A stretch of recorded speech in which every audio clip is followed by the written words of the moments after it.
Assalamualaikum warahmatullahi wabarakatuh. Perkenalkan, saya Novita Sari. Saya akan mempresentasikan hasil tugas saya pada mata kuliah Informasi Sistem dan Bisnis Intelijen tentang rancangan keputusan pemilihan produk baru pada PT Telkom, yaitu ESIM.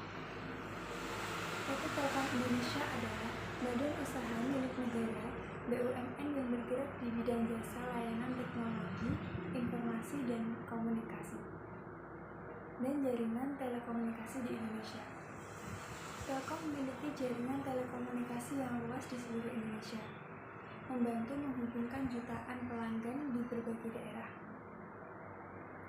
PT Telkom menyediakan berbagai produk dan layanan seperti telepon tetap, data seluler, internet berkecepatan tinggi. Selanjutnya, produk baru eSIM yaitu kartu SIM digital yang terpasang dalam perangkat dan dapat diprogram sebagai nomor telepon. eSIM tidak memerlukan kartu fisik sehingga pengguna tidak perlu lagi gonta-ganti SIM fisik dan selalu sedia SIM ejector setiap saat. Nah, eSIM memudahkan pengguna saat bepergian keluar kota atau ke luar negeri karena pengguna dapat menggunakan beberapa nomor sekaligus tanpa perlu membawa banyak kartu fisik. eSIM juga lebih aman karena tertanam di smartphone dan menggunakan sistem kode. Selanjutnya yaitu faktor yang mempengaruhi keputusan. Yang pertama, pertumbuhan Internet of Things. Teknologi eSIM memenuhi kebutuhan konektivitas perangkat IoT dengan menawarkan konektivitas tanpa batas dan kemampuan manajemen jarak jauh. Yang kedua, peningkatan adopsi perangkat yang terhubung, yaitu eSIM menyederhanakan proses aktivasi perangkat dan memberikan fleksibilitas dalam memilih operator jaringan.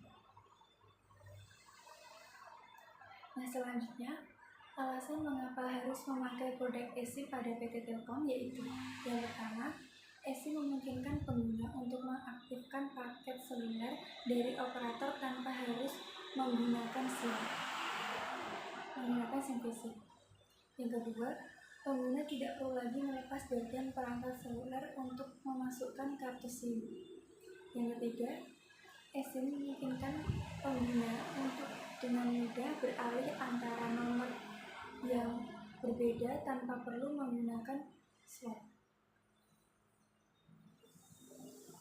Yang keempat, eSIM memungkinkan proses pembelian nomor yang cepat dan instan tanpa perlu datang ke toko atau menunggu waktu pengiriman.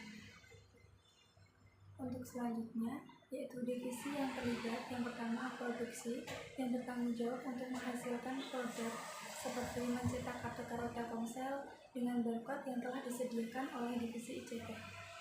Selanjutnya yaitu marketing, membuat kampanye iklan untuk memberitahu mudahnya dan keamanan menggunakan kartu Telkomsel dengan barcode. Selanjutnya yaitu divisi keuangan dan akuntansi yang bertugas menyusun laporan keuangan yang mencakup biaya produksi dan pendapatan dari penjualan kartu. Selanjutnya, teknologi informasi dan komunikasi yang memastikan sistem informasi dapat menghasilkan barcode yang valid dan terhubung dengan sistem. Yang selanjutnya, sumber daya manusia yang bertugas merekrut, melatih, dan mengawasi staf yang terlibat dalam produksi dan pemasaran kartu. Untuk slide selanjutnya yaitu informasi yang dibutuhkan. Yang pertama, target pasar. Target pasar yang pertama yaitu freelance seperti penulis lepas, desainer grafis, atau konsultan independen. Mereka yang memerlukan koneksi internet andal dan cepat untuk bekerja dari berbagai lokasi. Nah, kedua, pengguna konten streaming seperti pecinta film, musik, dan berlangganan layanan seperti Netflix atau Spotify bisa menjadi target pasar. Mereka memerlukan koneksi internet yang stabil dan cepat untuk menikmati hiburan mereka. Yang ketiga, pelanggan bisnis kecil. Bisnis kecil yang memerlukan koneksi internet yang handal dan aman untuk berkomunikasi dengan pelanggan, untuk mengelola data bisnis dan menjalankan operasi sehari-hari mereka. Selanjutnya yaitu pelanggan dengan keamanan data yang tinggi. dalam bisnis atau individu yang sangat peduli tentang keamanan data mereka. Nah, mungkin ini bisa menjadi target pasar, mereka yang menginginkan koneksi internet yang aman. Selanjutnya yaitu analisa pesaing dari Smartfren, Indosat, dan XL. Untuk analisa pasar, yang pertama meningkatkan permintaan akses internet di seluruh Indonesia. Terdapat tren signifikan di Indonesia di mana semakin banyak masyarakat, termasuk di wilayah pedesaan, mengandalkan internet untuk berbagai keperluan seperti pendidikan, bisnis, hiburan, dan komunikasi. Nah, permintaan akan akses internet yang cepat dan andal semakin tinggi. Kedua, inovasi teknologi dan solusi konvergensi. Tren dalam inovasi teknologi dan solusi konvergensi yang memungkinkan pengguna berbagai perangkat dengan satu layanan dapat membantu memenuhi kebutuhan pelanggan yang semakin kompleks. Yang ketiga, pendorong pemerintah untuk akses internet di pedesaan. Pemerintah Indonesia telah menunjukkan komitmen untuk meningkatkan akses internet di wilayah pedesaan melalui berbagai program dan inisiatif. Hal ini menciptakan peluang bagi penyedia layanan untuk bekerja sama dengan pemerintah atau memanfaatkan insentif yang ada. Untuk selanjutnya yaitu jumlah pelanggan. Jumlah pelanggan dari PT Telkom pada tahun 2023 ada 153 juta pelanggan. Untuk pelanggan pesaing yang sudah mengeluarkan eSIM seperti PT XL Axiata Tbk sudah melayani 75.000 pelanggan SIM tertanam atau embedded SIM eSIM hingga Juli 2023. Khususnya pelanggan Indosat sejarah menunjukkan eSIM pada tahun 2023 jumlah dari sekitar 10.000 pelanggan dari total 102,2 juta pelanggan yang saat ini dimiliki oleh Indosat. Nah, dengan jumlah pelanggan tersebut, kita dapat melihat bahwa banyak masyarakat di Indonesia yang tertarik dengan eSIM. Untuk perkiraan harga, dengan melihat harga jual produk eSIM dari perusahaan pesaing yang menjual produk yang berkualitas dan bermanfaat dengan harga yang kompetitif atau terjangkau dari pesaing, seperti Smartfren menjual produk eSIM dari harga 53.000 sampai 120.000. Hal tersebut dapat menjadi tolak ukur untuk menentukan harga jual produk eSIM Telkomsel. Untuk alternatif lain, jika barcode eSIM bermasalah, perusahaan dapat beralih ke aplikasi dan menggunakan e-sensor dalam pemindaian barcode.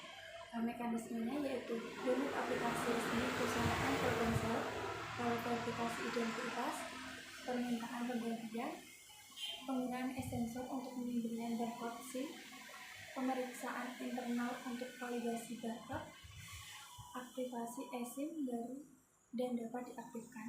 Nah, untuk sistem manajemen informasi, layanan e-sistem memerlukan sistem informasi manajemen untuk mengatur registrasi, aktivasi, keamanan, pemantauan, penggunaan dan manajemen koneksi SIM, memungkinkan dan menyediakan layanan telekomunikasi pengelolaan layanan dengan efisien dan aman. Komponen sistem informasi manajemen yang diperlukan untuk layanan eSIM meliputi sistem informasi pelanggan, sistem berbasis data, sistem keamanan, sistem manajemen jaringan, sistem manajemen transaksi, sistem pelaporan dan analitik, sistem manajemen integrasi, serta sistem monitoring dan pemeliharaan. Nah, untuk kesimpulannya, sebagai perusahaan, PT Telkom Indonesia memiliki faktor dan latar belakang yang membuat mereka dapat memutuskan untuk menciptakan eSIM. Banyak hal yang perlu diperhatikan bagi sebuah perusahaan dalam meluncurkan sebuah produk baru. Peran divisi dalam suatu perusahaan sangat diperlukan, mulai dari pengolahan ide hingga pemasaran produk. Untuk tujuan efektivitas pemasaran produk, juga diperlukan analisis pasar, regulasi perizinan, hingga keamanan produk tersebut. Sekian presentasi dari saya. Mohon maaf jika ada salah kata. Terima kasih. Wassalamualaikum warahmatullahi wabarakatuh.